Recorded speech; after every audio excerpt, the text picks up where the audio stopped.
এই পর্যায়ে আমাদের মাঝে গুরুত্বপূর্ণ তকরির পেশ করবেন ঢাকা ইমামে আজম রিসার্চ সেন্টারের সম্মানিত লেখক ও গবেষক মুনাজ্জার আলে সুন্নাত হযরতুল আল্লাহ আলহাজ হযরত মাওলানা মুফতি শহীদুল্লাহ বাহাদুর মুনতাজির হিলালি আলহাজ হযরত মাওলানা মুফতি শহীদুল্লাহ বাহাদুর মুনতাজির হিলালি।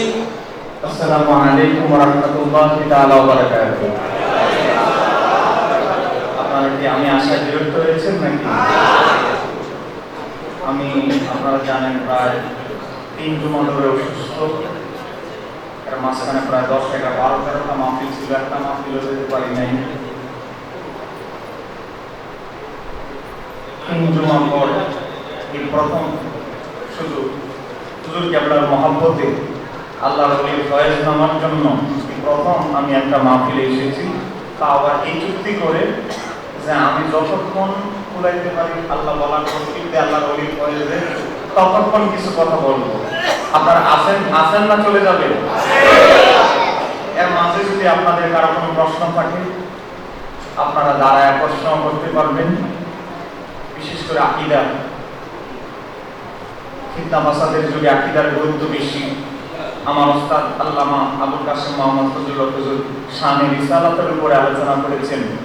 আমি আউলিয়ায়ে কেরামদের প্রয়োজনীয়তা, ওলিদের সোহবতের গুরুত্ব এই সম্পর্কে আমি দুইটি কথা বলবো।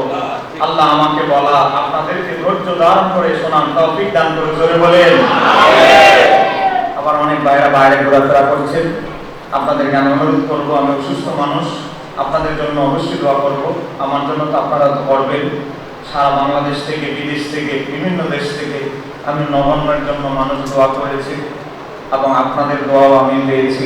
আমি অনুরোধ করবো যারা বাইরে আছেন আপনারা একটু ভিতরে বসেন। আশাবাদী আমি কিছু কথা বলবো। এই যে ইমাম গাজ্জালির কিতাব নিয়ে এসেছি, বিভিন্ন কিছু কিতাব থেকে কিছু কথা বলবো।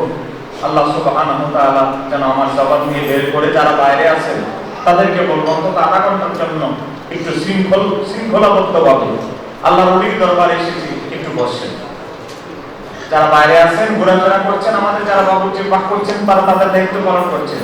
অযথা যারা ঘোরাফেরা করছেন তাদেরকে বলবো আদব রক্ষা করেন। তরিকতের মূল হচ্ছে আদব। সবার আগে তরিকতের যেটা ট্রেনিং দেওয়া হয় সেটা হচ্ছে আদব। একটু আসেন ভিতরে, বাইরে ঘোরাফেরা না করে ভিতরে চলে আসেন। আলহামদুলিল্লাহ আলহামদুলিল্লাহ ওয়া কাফা আসসালাতু ওয়াসসালামু আলা ইবাদিহিল্লাযীনা ইসতাফা খুসুসান আলা সাইয়্যিদিনা ওয়া হাবিবিনা ওয়া শাফি'িনা মুহাম্মাদানিল মুস্তাফা সাল্লাল্লাহু আলাইহি ওয়া আলা আলিহি ওয়া আসহাবিহি ওয়া মুরশিদিহি ওয়াস-সাফা আম্মা বা'দ ফাআউযু বিল্লাহি মিনাশ শাইতানির রাজীম বিসমিল্লাহির রাহমানির রাহিম ইয়াওমা নাদ'উ কুল্লা উনাসিন বিইমামিহিম قال الله تعالى عز وجل إن الله وملائكته يصلون على النبي يا أيها الذين آمنوا صلوا عليه وسلموا تسليما صلى الله على محمد اللهم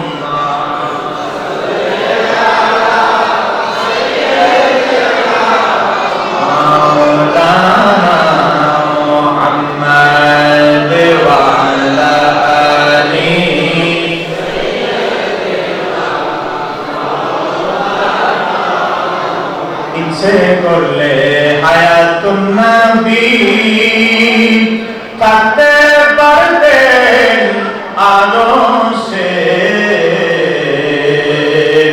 উম্মতে মায়ায় পড়ে শুয়ে আছেন মদিনা আল্লাহুম্মা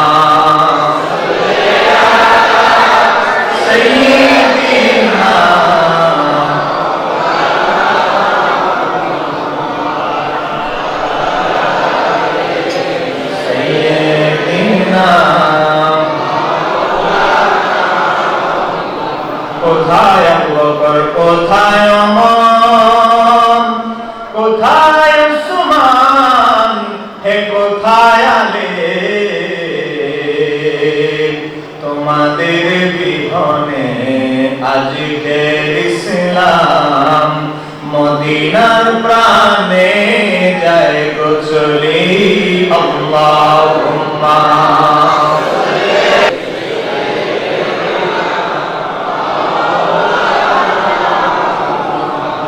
বালাগানুল্লাহ বিকামালিহি কাশাফাত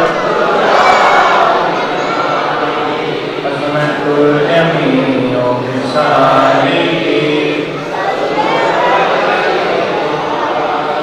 মহানবুল আলামিনের দরবারে অজস্র অসংখ্য শুকরিয়া আদায় করছি যে আল্লাহ সুবহানাহু ওয়া তাআলা আমাদেরকে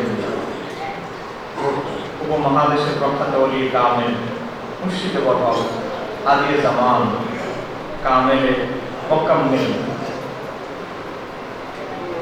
হযরত মাওলানা কারি শাহ সুফি নুরুল হুদা আল-কাদরি রাহমাতুল্লাহ আলাইহি 47তম বার্ষিক ইসালে সওয়াব উপলক্ষে আজিমুস শান মাহফিলে নুরুল হুদা দরবারে গাউসিয়া শরীফে আমাদেরকে আসার এবং বসার তৌফিক দান করেছেন। হৃদয় খুলে বজ্র কণ্ঠে রব্বে জুল জালালের দরবারে শুকরিয়া আদায় জানাই। সবাই বলে আলহামদুলিল্লাহ।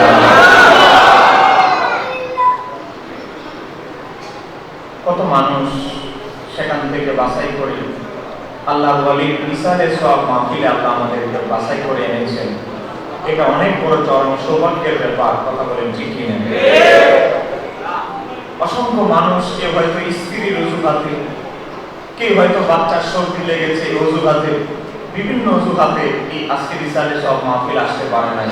কিন্তু আজকে তারাই পেরেছেন যারা এই দুনিয়াবি উসিলা, দুনিয়াবি এই পরীক্ষা, হুব্বুদ দুনিয়া, দুনিয়ার প্রেমে আসক্ততা তালাক দিয়ে যুদ্ধ করে যারা আসতে পেরেছেন, আমি মনে করি আমরা যারা আসতে পেরেছি আমরা এখানে আল্লাহর দরবারে মকবুল কবুল হওয়ার কারণেই আমরা এত বাধা বিপত্তি এত কিছু মোকাবেলা করে আজকে ইসালে সওয়াবের মাহফিলে আসতে পেরেছি।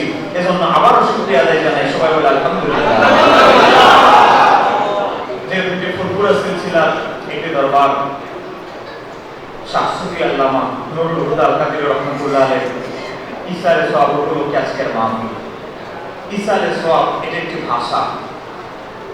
ইসাল মানি পৌঁছানো, বলেন ইসাল মানি পৌঁছানো, আর সওয়াব মানি তো বুঝেন নেক কাজ, ভালো কাম। কোন নেক কাজ করে কোন বুজুর্গ ব্যক্তি, কোন ব্যক্তির রূহে ওটাকে সওয়াব রেসানি করা, হাজিয়া দেওয়া, এটাকে আরবি ভাষায় বলা হয় ইসালে সওয়াব। কথা বলেন কি বলা হয়? ইসালে সওয়াব। ইসালে সওয়াবের বিরুদ্ধে আমাদের দেশে একটা গ্রুপ আছে, বলেন আছে না নাই? তারাও মানুষকে যুক্তি দেয়, তারাও মানুষকে কোরআন থেকে বোঝানোর চেষ্টা করে। তারা মানুষকে বোঝায় যে সূরা আন-নাজমের ভিতরে আল্লাহ বলেছেন লাইসা লিল ইনসানি ইল্লা মা সাআ, তো মানুষ যা প্রচেষ্টা করে অর্জন করে সে তাই পায়। অতএব মানুষ প্রচেষ্টা করে দুনিয়ায় যা অর্জন করছে সে তাই পাবে। মরে যাওয়ার পরে তার প্রচেষ্টার দরজা বন্ধ, আর কিছু আমল তার আমলনামায় যোগ হবে না। একটু জোরে বলেন না। আচ্ছা, কোরআন নাযিল কি আমাদের উপরে হয়েছে না নবীর উপরে? বলে আমাদের উপরে না নবীর উপরে? আমি আপনাদেরকে একটা কিতাব দিয়ে আমার আলোচনা শুরু করছি। এই কিতাবটির নাম হচ্ছে আল আদাবুল মুফরাদ, লিখেছেন ইমাম বুখারী। নাম শুনেছেন আপনারা? এই ইমাম বুখারীর আল আদাবুল মুফরাদাতের 36 নম্বর হাদিস। বলেন কত নম্বর হাদিস? যারা বিয়ে করেছেন, আমাদের অনেকের সন্তান আছে না নাই? আমরাও কারো সন্তান। ওয়াজ মুখস্থ করে যাবেন, দোতলার নিচে গেলে ওয়াজ ভুলে যাবেন, বুঝে যাবেন, মৃত্যু পর্যন্ত শয়তান আপনার হৃদয় থেকে ওয়াজ বের করতে পারবে না। মনোযোগ। অসংখ্য পিতা মাতা আসরের ময়দানে মিজানের পাল্লায় দাঁড়াবে, দাঁড়ানোর পরে বলবে ফেরেশতাদেরকে, আমরা তো এই আমল করি নাই, এটা আমাদের অ্যাকাউন্টে কিভাবে ঢুকলো? এটা বলে না সুবহানাল্লাহ।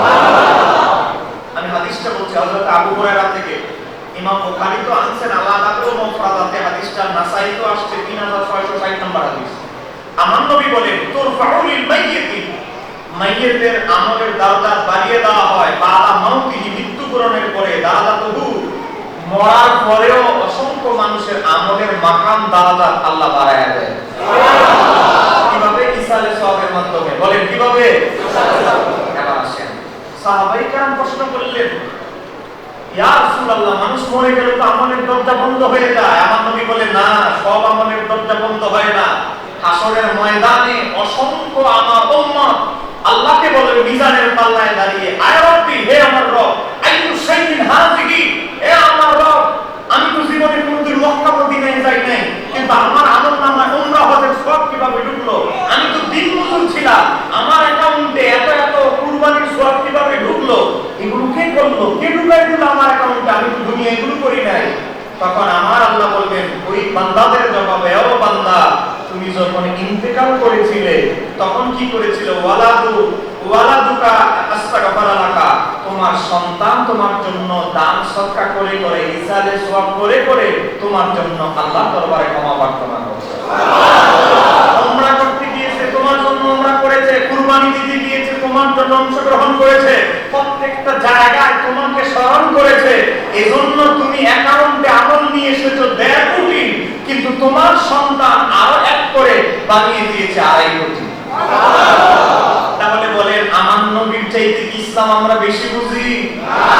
আমার নবী বলতেছে ইসালে সওয়াব আমার মৃত্যুবরণের পরে আমলনামায় ঢুকে, এবং প্রত্যেকটা ব্যক্তি হাসরের ময়দানে তার আমলনামায় কে কি ইসালে সওয়াব করেছে ওই ব্যক্তির পরিচয় মিজানের পাল্লায় দাঁড়ায় দেখবে। একটু জোরে বলেন না সুবহানাল্লাহ। তাহলে বলেন, আমার নবীর চাইতে কি আমরা ইসলাম বেশি বুঝার দাবি করলে চলবে?